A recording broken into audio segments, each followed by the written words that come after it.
Hello, everyone. Hi, guys. This is Amanda. This is Rita. We're the podcast I don't know her, where we talk about women that you've probably never heard of, but you should have. And you will. So we have, well, actually, it's Rita's fault that I now have acquired one of her obsessions. 90 Day Fiance. Are y'all watching this out there? Like, it is crazy.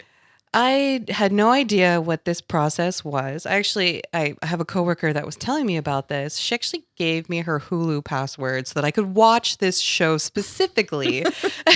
And it is bananas. It is absolutely bananas. And I think it shows so much about how our whole system, like our immigration system, is stupid. It's got these arbitrary rules that don't make any sense whatsoever. So if you haven't seen it, it's like these people, like couples, and one of them is American and the other is from a different country. And they get engaged so that this person can come to America on what's called a K-1 visa. Mm-hmm. And a K-1 is a fiance visa, basically. So when you get engaged and you come over on this 90-day or this K-1 visa, you have 90 days to get married. And if you don't get married within those 90 days, then that person goes is back to deported. Where they came from. And the K-1, so I have a friend who educated me on these things because she married somebody from a different country, and she's also helped other people navigate this system. And that she said that like after that, then the K-1 rolls into a different one that started with a C, and I can't remember what it was. And that's then the marriage visa. Mm-hmm. And you still that one doesn't like complete you for like 2 years or something. 2 years. And I think you have to wait then too to establish history, and there's more money and more paperwork, and then you get your green card. I think, isn't that correct? Something like that. Yeah.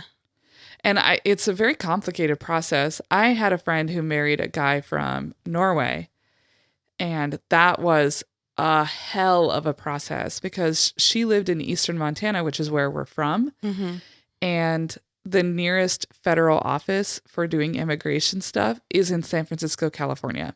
Oh my goodness. And it would cost just hundreds of dollars for her to go do this paperwork all the time. And theirs was it almost didn't happen. Like they had the wedding planned, they had everything, and basically immigration was just dicking them around. And that is someone from Norway. So I can only imagine the hell that people have to go through in order to come to the States when they're not engaged to an American, mm-hmm. or if they're from a country where we have more scrutiny over them. Yeah. Like, one thing it's shocking too is like the unrealistic expectations that people have from online dating. It's like they meet and they think it's going to be this, and it's, fairy tale for about 2 weeks, and then they start to see the weird things and the quirks and the, oh shit, I kind of don't like that about you, and your mom's crazy. And yeah, I was going to say, so I've now hit season 2, but all of season 1, I was like, I don't think any of them, when they walked into their new lives in America, mm-hmm. expected to be like, oh, I'm living in a 1-bedroom apartment with 3 teenagers and this woman that I've never met. I see that. To me, I could not understand that. Like, to just be in a room with someone and be like, oh yeah, so we're going to be getting married. Like, that's a big fucking deal. And one thing too that kind of, it's just addicting to watch the train wrecks. Oh yeah, for happen. Sure. Yeah. And I'm glad that the second season has more men who are coming over, mm-hmm. because the first season is all women, and almost all of them are very young and like mm-hmm. kind of innocent and maybe just aren't very worldly. And I felt like that dynamic was pretty gross. Yeah. It's like these women are maybe being taken advantage of by these older, moderately attractive men. Mm-hmm. like maybe not even moderately not attractive. Even moderately. Oh, man. Like that little Brazilian girl from the first season, she's only like 21 years old when she comes over. Yeah. Like barely 21. And she is tiny and is the cutest little thing. Like, she's just this, like, she kind of acts like a child, so that's why I'm like infantile. Like, I apologize for that. She's not actually a child, but she just seems very childlike. Yeah. Super innocent. She's these big doe eyes, and she's gorgeous. And she's marrying this guy who's fine. They're not on the same level. Let's just be clear here. Yeah, and they realize that too, because you can kind of see it from the American person's side of like the fear, because they're like, this person is so much better looking than me. He gets super possessive and jealous. And like, I just want to say, for anybody out there watching it that is young and impressionable, every one of those relationships that is followed on that show is not healthy. It's none of them should be. All of them have like levels of toxicity. And like, but it is a train wreck that I clearly want to watch. Exactly. So that's our new obsession, and I hope you all start watching it too, and then we can all talk about it online. There you go. So talk to me about your person today. Okay, so mine's going to be kind of long, because just this lady, she's got a pretty adventurous life. I have a feeling, though, I think Amanda's going to know this one. I'm so intrigued by that. All righty. So you want to go first? Yeah. Okay. Pancho Barnes. I don't know her. Really? Yeah. You said her name was Pancho Barnes? Pancho Barnes. No, I don't know her. Pioneer Aviator, the founder of the first movie stunt pilots union, and first female stunt pilot. Yay! This would have been like you guys last season. I did the first stunt woman, period. She did. So this is cool. So Pancho's real name was Florence Lowe, and she was born on July 22nd, 1901 in Pasadena, California. Her parents were extremely wealthy. So her mother, May Dobbins, and her father, Thaddeus Lowe, her mom was from a super rich Episcopalian family, and most of her family's fortune came from her father's side. So her grandfather was an inventor, a chemist, a meteorologist, and a pioneer in aeronautics. Wow, that's a lot of titles. I know. And he was in American military aviation.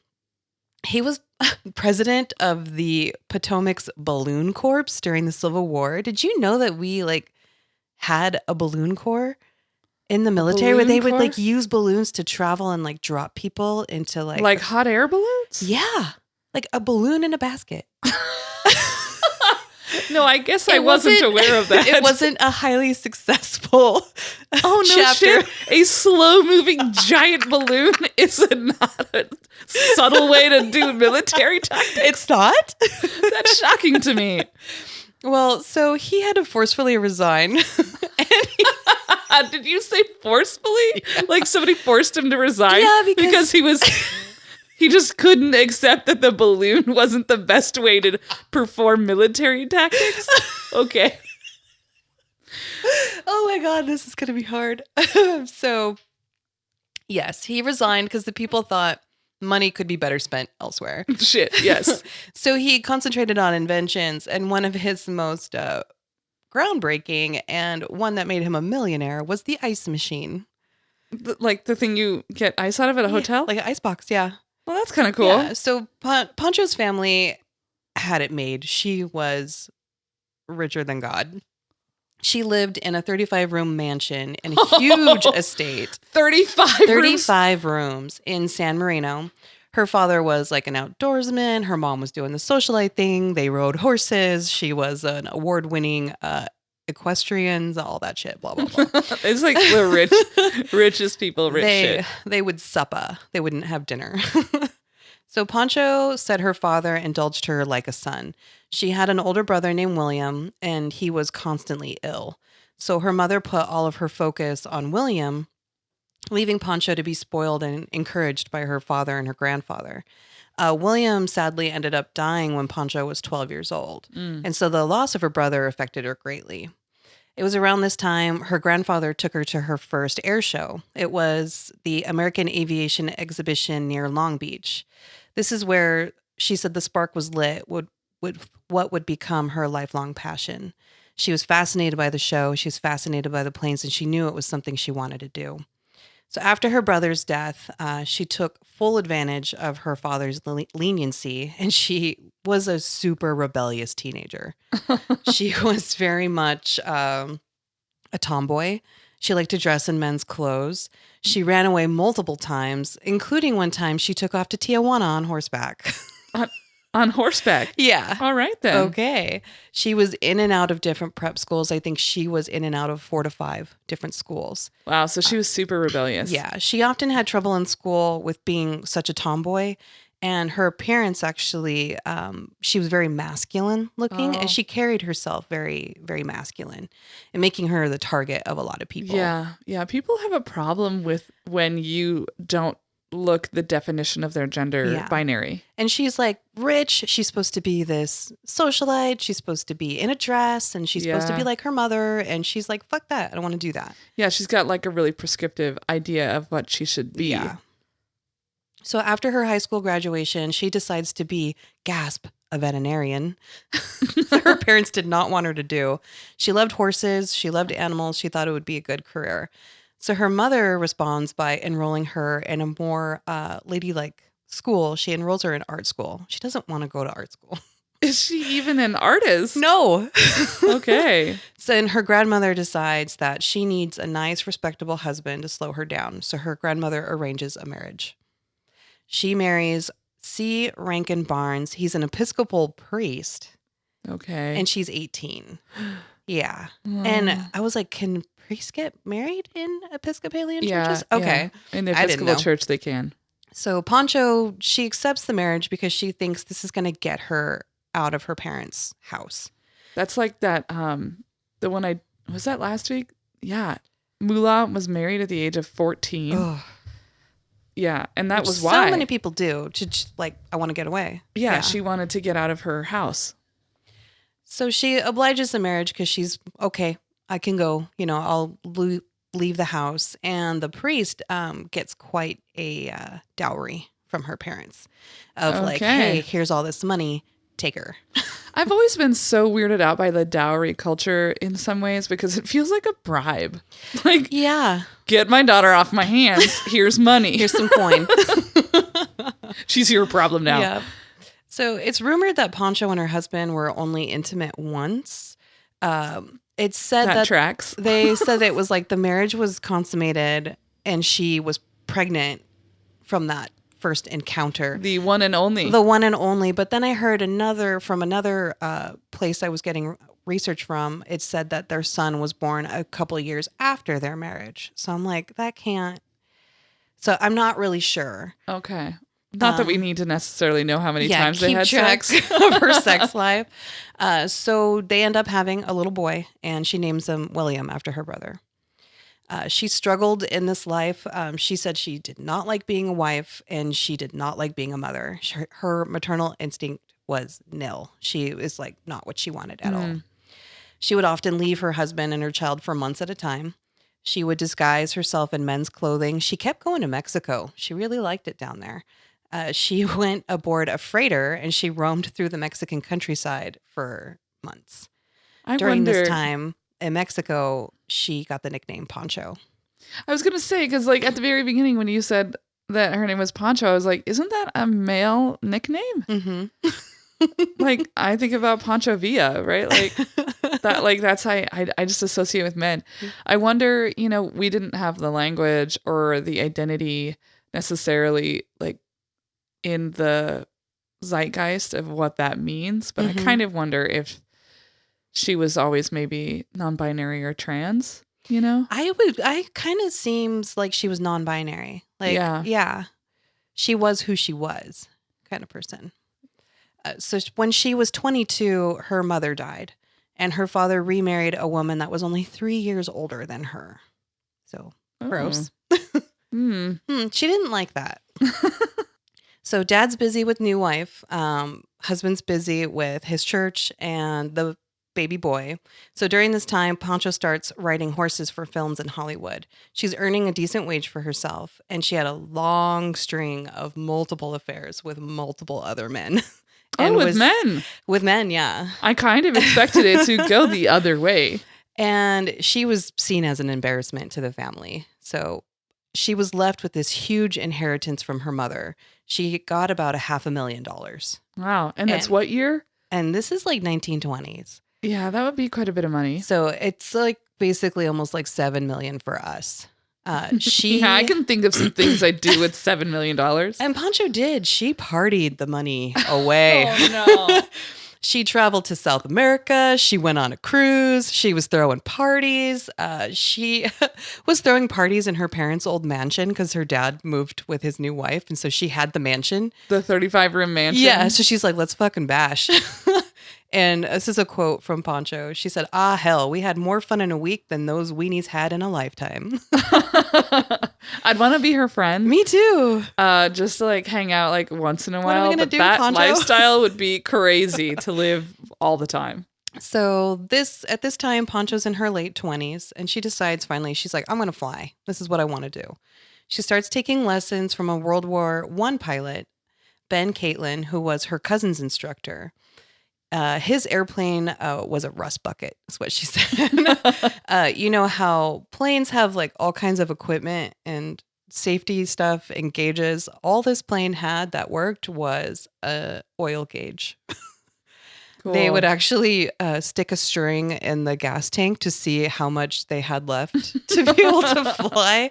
It was That was a dipstick for them? That was the dipstick for them. And their artificial horizon was a keychain that he hung from the mirror. Yeah. Okay, that's safe. Yeah, and he said that he had a couple women that were interested in flying, but he never was successful with getting a woman to fly solo. But he said, I'll give it a shot with you. So she kind of took it as a challenge. She soloed just after 6 hours of instruction. Whoa. And she bought herself a travel air biplane for about $5,500. That's a pretty hefty chunk of change. Yeah, and yet it's not. When you think about like you could buy an entire fucking plane for $5,500. Yeah. even if you like doubled that like or tripled it and said, "Oh, that's actually $15,000." Still, trucks are more expensive than that. Yeah, like 25 grand sometimes. Like our car, like we bought used for like 14. Jesus Christ. Well, of course, she immediately jumps into exhibition flying, such as barnstorming. Do you know what that is? Yeah. Yep. Yeah. Doing the tricks and... Because that's what I kind of talked about. It's with Jackie Mitchell. Oh, yeah. Remember she did all those barnstorming games and they were just basically like exhibitions that you do for people to come watch fun buy a tricks. ticket and yeah. Here's some entertainment. She competed in the 1929 Powder Puff Air Derby. It was the first ever women's air derby. She happened to not win that because she crashed into a truck on the runway. Maybe she was hungover. I don't know. She returned the following year and she won the race.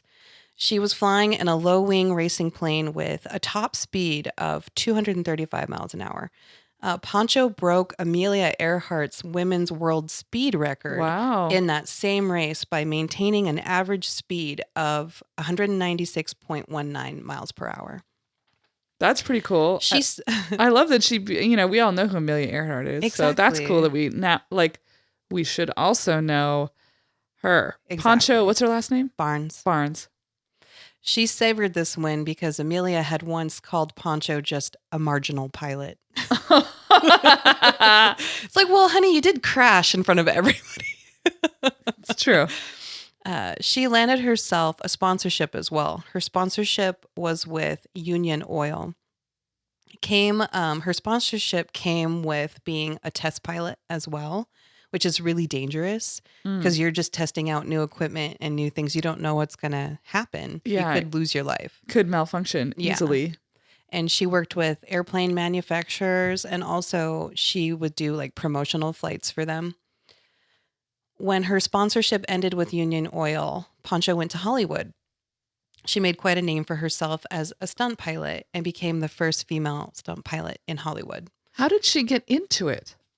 Into stunt flying? Yeah, like how did she just walk up to a Hollywood director and be like, "Hey, I can fly a plane"? She's one of her first films was with Howard Hughes, Mm. and she was doing sound bites for him for a movie. So she would like fly a plane by a microphone, like they would put microphones out and stuff like that. I think that's how she got in first, was she was doing sound bites, and then people could see she can fly. So then she started stunting. Well, and especially because we know that she was super wealthy. She might have traveled in Howard Hughes' circle, Hmm. and Howard Hughes was really big into flying, obviously. Yeah. And he was like a Hollywood dude. Yeah. That connection makes sense to me. So working as a stunt pilot, she realized that the pay sucked and that the danger wasn't any less real. So she's like, hey, you guys should be getting paid what you're due. Yeah. So she started up the Association of Motion Picture Pilots, the AMPP, in 1932. And She started a union. She did. She rallied so pilots could get fair wages for they're risking their lives for a movie. It reminded me when I read that of The Mermaid on the beach. Remember that stunt? Oh, yeah. Where the girl's getting taken by the tide. Yeah, and they're like, we're just getting the perfect shot. She's almost dying. She's fine. Was swept out to sea and walk it off. Lost. So she was making good money, but she was burning through it. She was constantly hosting parties for her flying and now for her movie buddies. She had a policy, open door, open bar. Yeah, girl, you can't live that lifestyle forever. She never expected anybody to pay the bill either. She was always paying the bill. She ended up using her house and other properties as collateral to buy other pieces of real estate without thinking of how the payments were going to be made. So she was borrowing money on borrowed money on borrowed money. I think you know where this is going. She is not going to last long doing that. The Great Depression hit.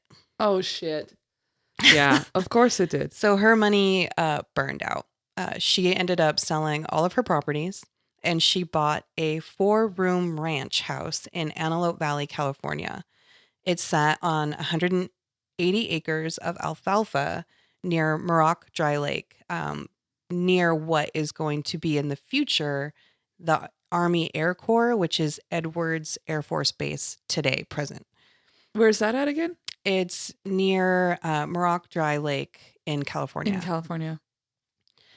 So she moves on to this ranch life. She ends up surprisingly like kind of reuniting with her son at this time. He's 12 and he's never lived with her. And he's like, I want to go live with you on this ranch. Like, wow. Wants to kind of get away from dad, kind of like how she was. Like, I feel like his life really wasn't that life of being, you know, a preacher's son or priest's son. So he comes and he lives with his mom. And she kind of feels like maybe I can do this mom thing now. Now that the hard work is done. Because, I mean, teenagers are hard, but at least they're like independent. Now that the baby stage is over. Yeah. Yeah. Well, she ends up on her ranch. She creates an airstrip out of hard earth, and she built guest quarters so her friends could fly in and party and visit. By 1941, she had accrued 360 acres with a farmhouse. It had stables. It had a pool. She had her animals that she had always wanted, cows and pigs. She had a nice little setup going on for her. So right next to the ranch is what's present day Edwards Air Force Base, and it was booming. A lot of people were moving out there. There was a growth in Air Force test pilots, the flyboys, they would call them. They would join Pancho on her ranch, and she would entertain them. Like her Hollywood friends would fly in. The pilots would come and hang out with her. You could get a meal. She would entertain you. She would get you drunk. She'd smoke you up. So she turned the ranch into a destination inn with rooms to stay, food provided. She was started hosting like political figures that were visiting the Air Force Base. This sounds actually like pretty fucking cool. Yeah, they like said I want to go. So she's like entertaining these generals, these test pilots. They said it was smoking, drinking, dancing, telling stories, jokes, and swearing. And everybody loved her. She turned her bar into a club, and she named it the Happy Bottoms Riding Club. So Pancho still couldn't manage her finances. Oh no, she didn't learn, huh? She'd often run out of money, and she'd need to like feed the horses. She'd need to pay the bills. She accrued several loans on her property, which is very dangerous. Again. As she accrued debt, she was accruing husbands. One of her marriages lasted 2 weeks. Oh, yeah. That's like Britney Spears style. Yeah. One of them was 4 months, the longest she ever lived with a man. 4 months is 4 her months. longest? Yeah, because she kept taking off on her first husband. Oh, Jesus. Yeah. So she had 4 husbands altogether, said and done. Well, that's what Moolah was. She had 4 husbands. Oh, that's right. But I don't even know the names of like the two of them at least. I was like, I don't know who that is. Some of them were her senior, some of them were her junior. I think she dated like a 20-some-year-old. He was like a dancer. Yeah. How old was she? She was like 40-something. I'm always impressed. So legally, also, she was being watched. She was in hot water with the government because she was flying in liquor illegally from Mexico. And other, it just said suspicious activity. Oh, okay. And some of the base wives didn't like that their husbands were spending all the time at Pancho's club. I can imagine that would be a little bit of a source of contention for your marriage. You're going to go party at that bitch's house again, are you? I see how it is. Apparently, she hired hostesses, and she said that they were there just for the men to dance with, but there was questions of other things going on. Oh, no, we have another female pimp story. Season of the Pimp, I guess. And I guess. she claimed they're just girls there to dance and have conversation. Sure. Whatever, Pancho. Sure. So as the Air Force Base is growing, it's actually consuming all of the land around her ranch. The government wants this property. Yeah, they want her land. They want her land, so they press her to sell. She doesn't want to sell, but with her bad credit, her debt, her suspicious behavior, they get in this legal battle fighting over her land. Of course, she spends money in this legal battle. She's losing money as well. They end up, the government is able to get the title to her land, and they pay her a lump sum of $185,000 for 360 acres. That's it. Oh, that doesn't seem right. Nope. So as they're in court fighting over this, she wants to fight further. A fire breaks out on her ranch, and everything is destroyed. She loses everything. Is it an accidental fire? So they were saying it was an accident, but rumors started to spread that the government had burned it down to take it from underneath her because she couldn't rebuild. I mean, that's not exactly something I would say is out of the realm of possibility. Like, we've known them to do worse. Yeah. And she is, part of the rumors was she was hosting generals and officials and things like that. And maybe they were getting in a little bit of trouble with some of the stuff that she was doing to entertain them. Then they wanted her land. And so then this fire breaks out. So they were saying that they kind of thought the government might have done it. And some rumors even said that Pancho did it herself. Yeah. Because she was just like, if I can't have it. Or maybe she wanted the insurance money or something. So she ends up getting the money. She moves off of her land. Government seizes it. So her years of partying and her lifestyle catches up with her. She gets pretty ill. They said she had hypertension. Oh, yeah. And she also gets diagnosed with breast cancer. Oh, no. And she has to undergo a double mastectomy. An old friend she moves to up to Northern California, and a friend has a house up there that they allow her to live in while she's, kind of in her failing health. She starts breeding Yorkshire Terriers. Yeah, it's like, I guess that's one of the last things she wanted to do. She was traveling and speaking with kind of sharing her story because she had been such a big part of aviation history. She would go to fly shows and things like that and give talks about the history of what she used to do in Hollywood and the people that she knew at the Air Force Base. Because this Air Force Base was a test base for NASA too. So she was rubbing elbows with Buzz Aldrin, back in the heyday. So she had some pretty fun stories to tell. She would go to banquets and things like that. And she started writing her own autobiography, but she didn't finish it. Oh. In 1975, she died. No one had heard from her in a week. So her son went to go check on her, and he found her alone with her dogs. Her house was a wreck. and Oh. she was just passed away, which is like a terrible That's way to a go. bummer, yeah. It's like all these people all your life and you die You've alone. been surrounded by people your entire life and you die alone. Yeah. Ooh, that's like my worst fear. That me too. Really. And then I was like, all the dogs were in there. Like, were they? Did they eat her? Exactly. Thanks for being my partner and feeling that is the correct route for our brains to go. I watched too much Forensic Files to I not know, go right? there. So her son, Billy, gets her cremated. He gets permission from the Air Force to fly over their old ranch, and he decides to scatter his mom's ashes That's over really the nice. ranch. He said that as the ashes drifted downwards, a crosswind rose up and carried the ashes back into the cockpit. And so people were always like, Pancho always loved a good ride. So she couldn't get out of the plane. That's kind of the end of her story. Her son, Billy, actually became a pilot as well. Billy he passed away, though, in a plane crash. Oh, no. So her son, she's not survived by anybody.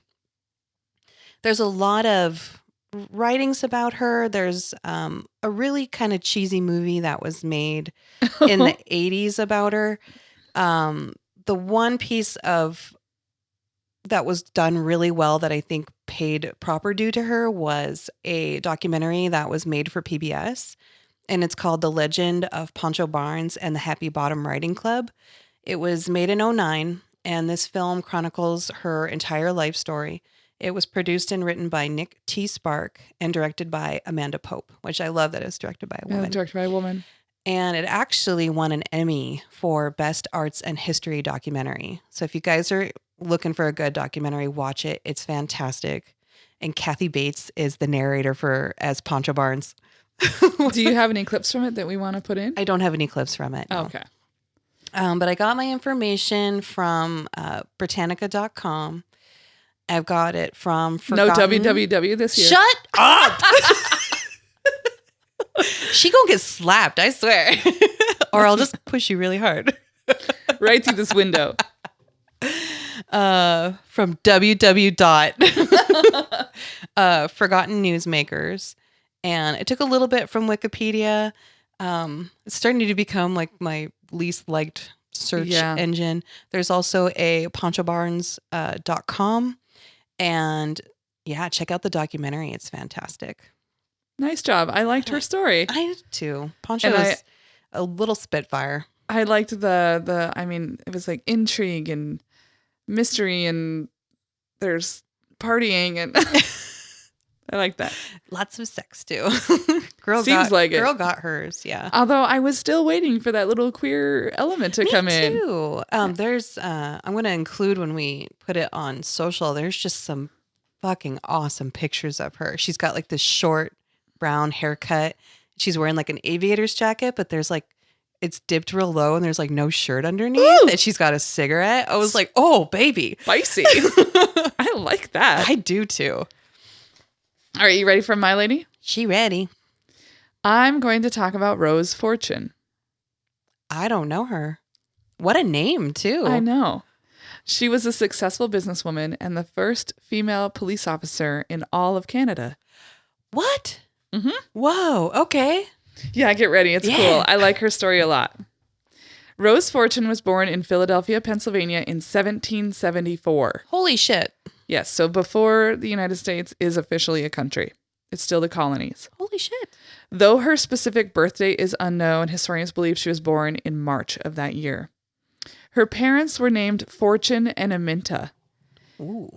And they were both slaves, reportedly enslaved by the Devon family in the state of Virginia. Well, the colony of Virginia at the time. So the Devon family was actually British loyalists. So when the American Revolution started the Declaration of Independence was written in 1776. Yeah. So 2 years after Rose was born. Okay. So that's when the American Revolution is starting. And the family that she is enslaved in, they're loyalists to the British. Okay. So that makes Fortune and Aminta, her parents, also Black loyalists. And that was a group of slaves who joined the British Army during the Revolution and fought on the side of the British. Wow. Yes. I didn't know that happened. Okay. And they did so in exchange because the British Army promised them freedom, once the war was over. Okay. But they intended on winning, and they did not. Yeah. So this promise became very difficult to keep because they were no longer the people in control and couldn't guarantee anyone's safety. So all of these British loyalists who were living in the South packed up their shit and moved the fuck away as quickly as possible to New York. But they weren't going there to live. They still needed to get out of the country because they were still British loyalists. And they're not welcome? No, they're not. So they needed to get up to Canada where they would have safe haven. Okay. So there were all of these ships that were being put together by the British to ferry these people up to Canada, but they prioritized white people, even though they had promised freedom to all of these enslaved people who had fought on their side in the Revolution.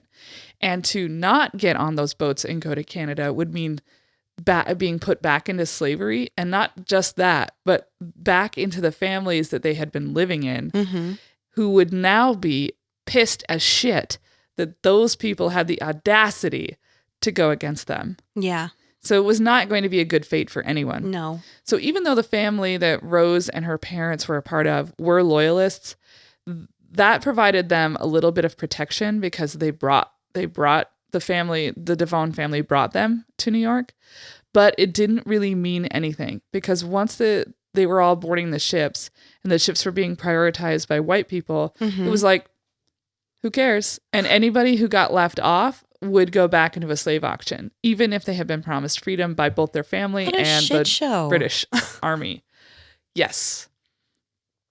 Thankfully, though, Rose and her family were the only Black people allowed on the last ship. Oh my gosh.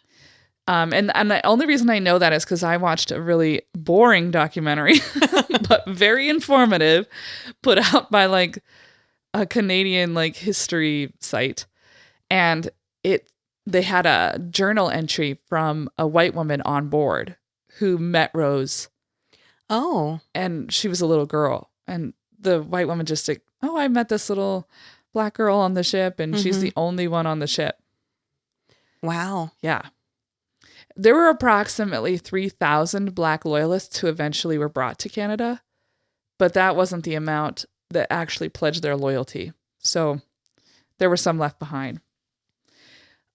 Rose's family ended up being in what was called Annapolis Royal in Nova Scotia. In fact, there were usually really extensive records kept on who got onto the ships and who got off of the ships. But Rose actually doesn't appear by name on any of them. But there is one that says that there was a child, quote, aged over 10 years to parents Fortune and wife, who were listed as, quote, free Negroes on the roll taken in 1783. Whoa. So that was likely her, because her dad's name was Fortune, and they were the only family on the ship.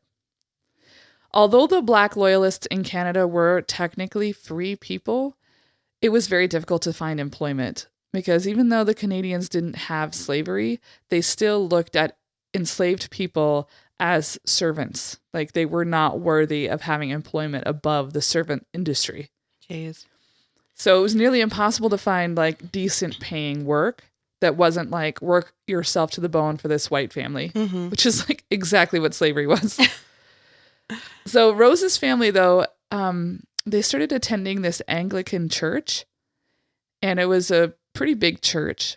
And she and her family were really religious, super faithful people. And they went to this Anglican church that was a mixed race church. Okay.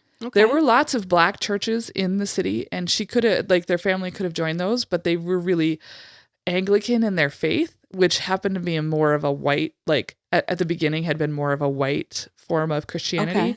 And their church, though, became the first integrated one. And their congregation was like 60-40, 60% white people, 40% Black people. Wow. And That's kind of surprising. Yeah. And it provided one of the only times and only spaces in Canada where people could intermingle with races that were not their own.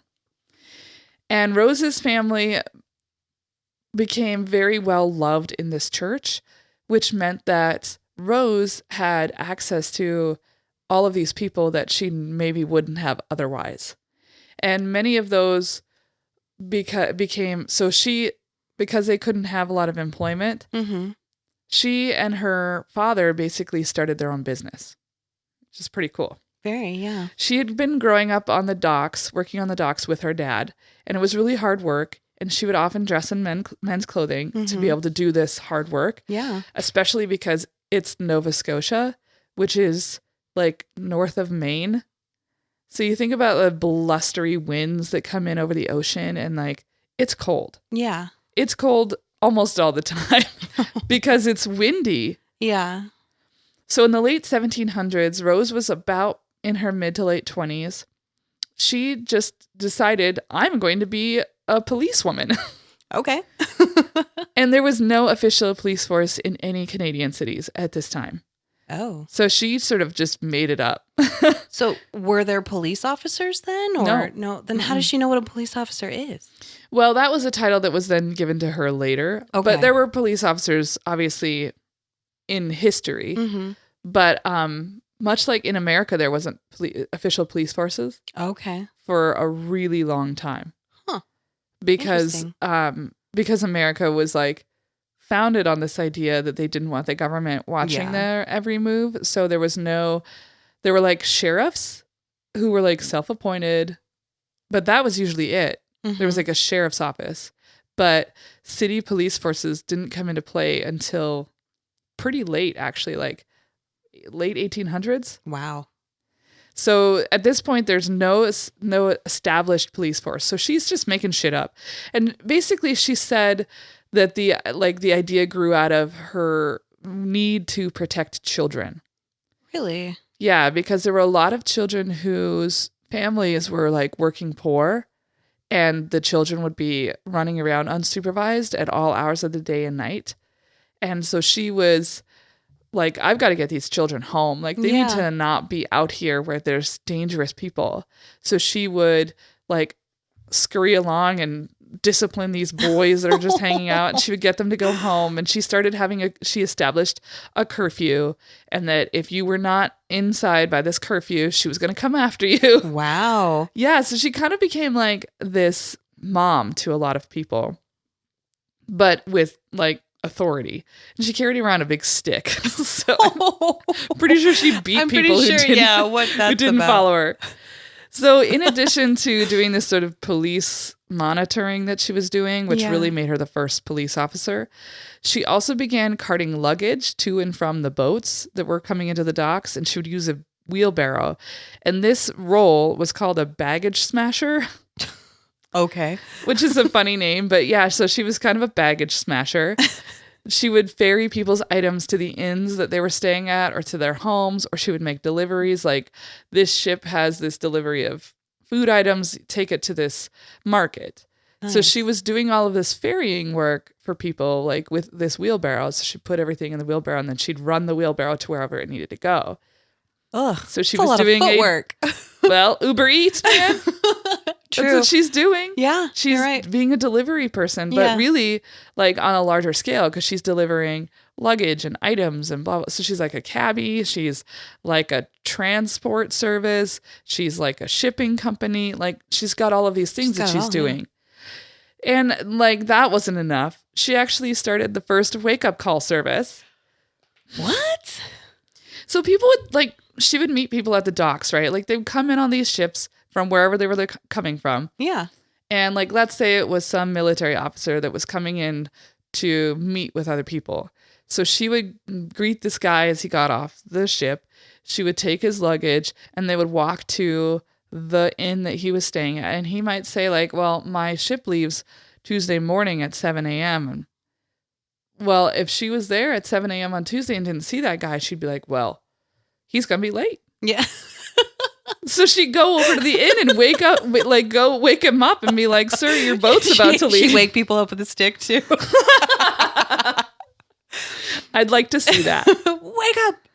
So that's how she was. So she just started this wake up call service. Wow. That's cool. Yeah. I like see a need, fill a need, you know? Yeah. That's exactly what she did. She was like, well, these boys don't have any discipline. I'll discipline them.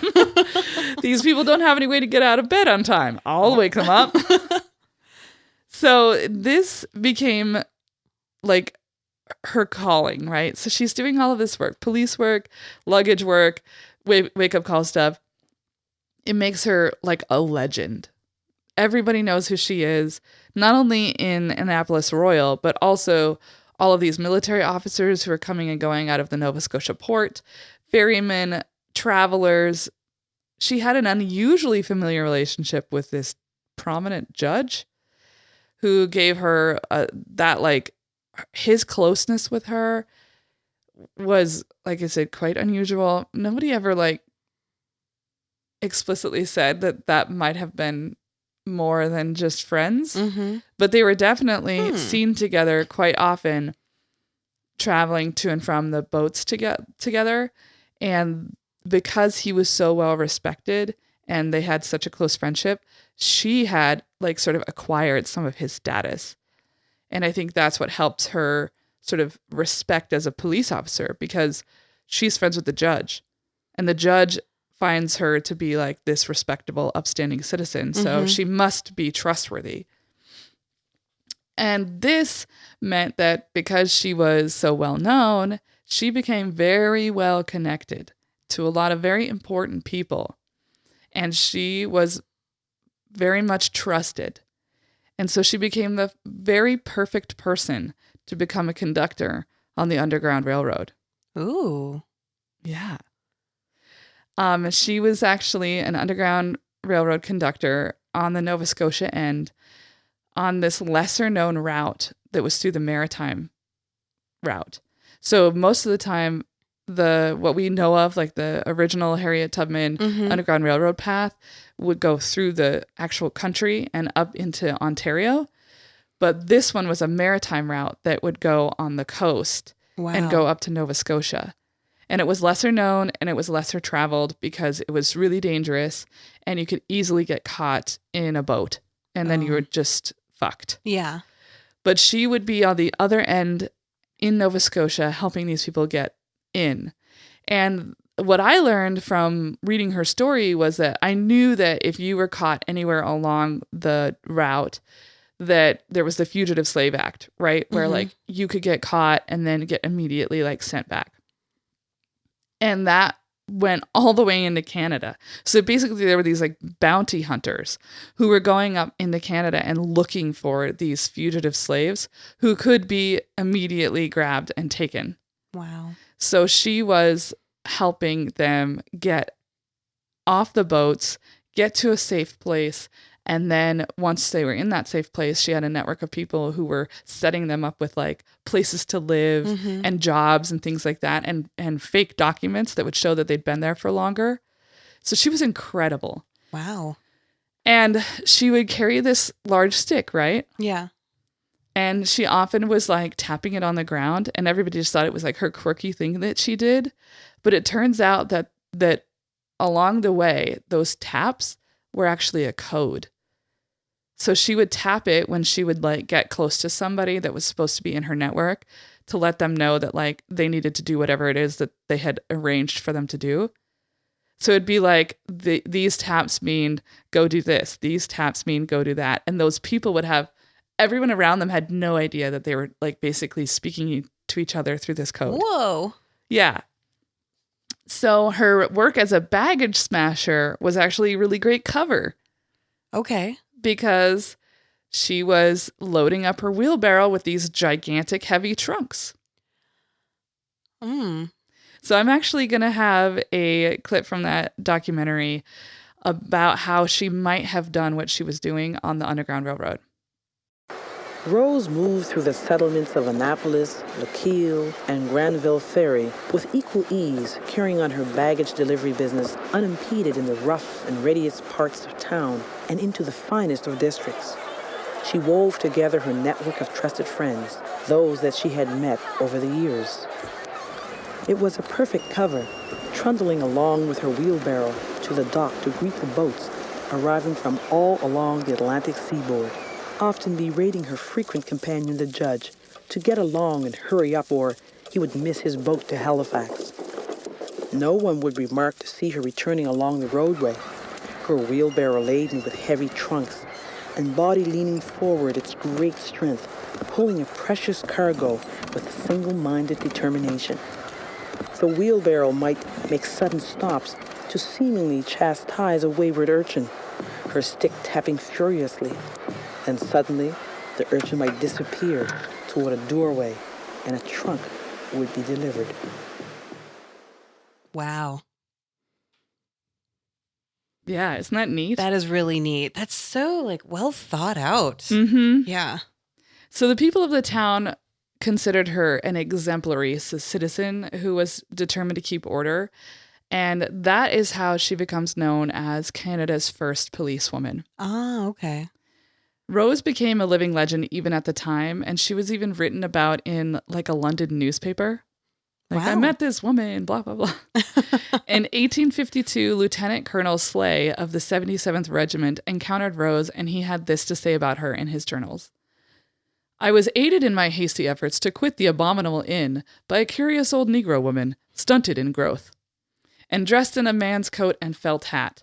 She had a small stick in her hand, which she had applied lustily to the backs of all who did not jump instantly out of the way. Poor old dame. She was evidently a privileged character. I love this, like, that she lustily applied the stick to anyone who didn't get out of her way. There is only one watercolor painting of Rose, which was painted in the 1830s. And so she would have been in about her 50s at that point. Okay. She is wearing men's boots and a man's waistcoat over an apron and her petticoat. And on her head, she's wearing a lace cap, which she ties over her hair and then has a straw hat over that. And she always was carrying a straw basket and wore white gloves or mittens. So this painting is the only one we're going to be able to put up of Rose. Okay. But I was thinking there's some other things that we could probably put up about her. She also... So this painting was so famous in Canada in general and in Nova Scotia that whenever there are historic murals made in Nova Scotia, this portrait of Rose Fortune becomes recreated in them. Oh, nice. The look she created, this head-to-toe look, which was a lot, became really popular among Black pioneer women who went to the markets. So this became the look. Oh, wow. So she was a trendsetter too. Got it all. So, you know, the weather could be super brutal at these docks. So the clothing that they were wearing was keeping the elements from getting to them. Mm-hmm. So it had practical purpose. Rose had at least 3 children, Jane, John, and Margaret Fortune. There are no records of her being married, so we're not really sure about that. Okay. It's rumored that she might have had an affair with a man of influence who was wealthy enough to support her and her children, but may not have been an active participant in her family. Oh, interesting. Maybe that judge? I don't know. Because one thing that they mentioned about the judge in the documentary I watched was that he was very sympathetic to free Black people, like people who had made it to Nova Scotia. So when the Fugitive Slave Act was put in place, he would try really hard to like rule on the sides of the Black people, but it was often like his hands were tied, whatever. He was white. So maybe he wasn't the worst, but he wasn't the best. Each of her children, so she has got these 3 children, each of them get married and they all have children of their own, which made Rose a grandmother. When her granddaughter, Charlotte, married a man named Albert Lewis, Albert became really interested in carrying on Rose's business of ferrying these like baggage and stuff. Mm-hmm. At this point, Albert Lewis renamed the company Lewis Transfer and traded in the wheelbarrow for horse-drawn wagons. Rose died on February 20th, 1864 in a small house that she owned near Fort Anne. Her funeral was held at St. Luke's Anglican Church in Annapolis Royal, which was that church that she'd been going to since she was a little girl. She was buried in an unmarked grave in the Garrison Cemetery. There are like 2,000 people buried in this cemetery and only like 300 names. Whoa. So they don't know exactly where her grave is. Yeah. After Rose died, Albert kept the business growing and growing and growing. Albert transformed the business in the 1870s, incorporating coaches and wagons to transport both passengers and freight. When Albert died in 1882, the business continued on by his son James, which he renamed it James Lewis and Son. Then James Jr., the son, right? James Lewis and Son, he continued to run the business. Wow. And introduced the first truck, which allowed them even more efficiency in hauling and ferrying things. And he also renamed it as Lewis Transfer. The Lewis Transfer Company, the direct business descendant of Rose Fortune's entrepreneurial experiment, survived as a Black-owned business for over 100 years. Wow. Until James Jr.'s death in 1960. Wow. Again, she started that shit in the 1800s. Whoa.